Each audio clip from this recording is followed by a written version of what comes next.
At ito na nga guys, nakalis na kami doon at andito na kami sa Muchong. Ayan guys, malapit na kami sa aming pupuntahan.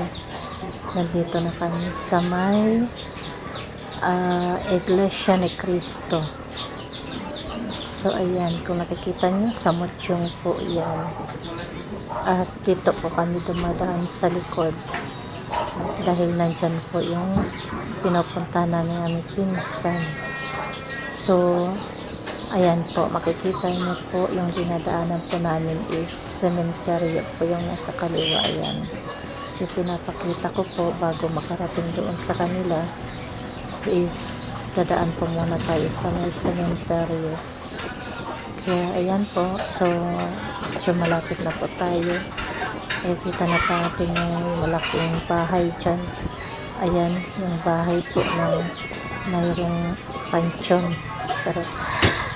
Ayan, yung pinakahuli. So, malapit na tayo, guys. Ayan, nandito na tayo sa kanyang kubo. So, ayan guys, what's up? Nandito na naman kami guys. Dumalaw na naman kami sa aming pinsan. At ayan na nga, meron nga pala kaming ibibigay sa kanya. At ayan, inaabot na ng kapatid ko yung mga pasalubong na bigay sa kanya na damit. At ipinangako na bibigyan din siya para naman makasimba at makadamit naman ng maayos-ayos. At ayan na nga, ang aking sister ay kumukuha na siya ng mga pasalubong din namin na tinapay. Mayroon soft drinks, mayroon bigas, at mayroon ding fried chicken.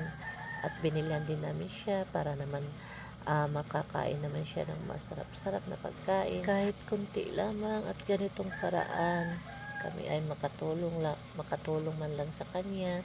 Dahil nga sa tagal ng panahon na hindi namin siya nakita, tinanap namin kung sa Muchong, hindi namin talaga siya nakita. So ngayon, nakita na namin siya, sabi nga niya sa amin na talaga namang daw tinutupad namin yung aming mga sinasabi. Sabi namin sa kanya, tutuparin namin yan kasi matagal na namin hinahanap ka. At ngayon nga nakita ka namin ay hindi na nga namin siya, sabi pa nga ay hindi namin siya makakalimutan at dadalawin pa rin namin siya. Kaya nga nung makita ang inaabot namin sa kanya yung pagkain, ay parang nga siyang iiyak.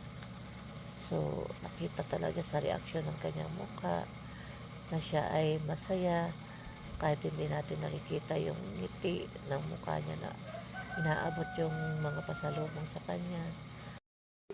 Kaya ano may pamatay ni tao? Nakakabati. May nakakabasa. Kay iya man ito likha. Kaya siya gulit. Nagkaisipan ng tao. Baltok nga ni.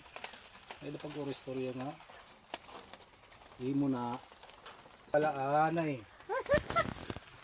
So, ayan guys, sakwento na naman siya sa atin. So, ngayon, makinig lang muna tayo sa kanyang kwento at para naman tayo ay maaliw. Para naman siya malibang guys. Shut up nga ni ako. Zip. Di ko dito Zip the mouth. kuhan. Sagot magyayakan. Pero ay kita, nagyakan na lahat ako. Shut up. Amo nga ni, nipapawasak ito. Kaya anong pipinandila tawad to? Buwaon nga yan. Kasi nga yan ito buwaon. Oo, dila. Sige, timiyakan. Ano hindi magyakan? Limited itong kawan. Makaraos lang. Ano, wifi. O ano? Wifi nga ni. Labang aura-aura. Ya kay kunwari ka cellphone, di diri ka maka-unlimited. Ay, may himo.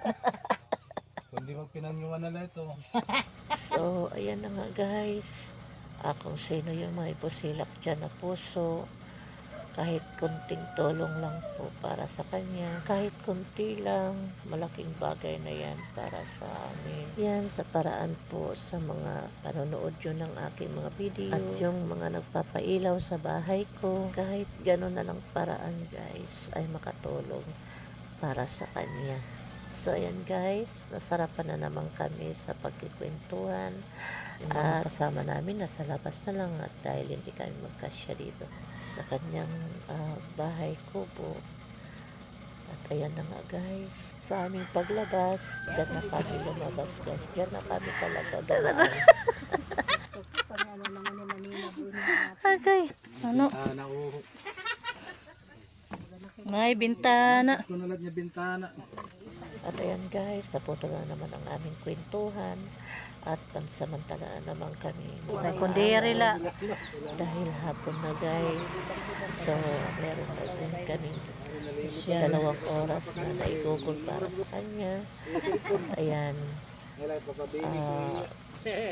sana sa aming pagdalaw ulit nandito Yan, kay tayo kung sa malubat. kanyang bahay kubo.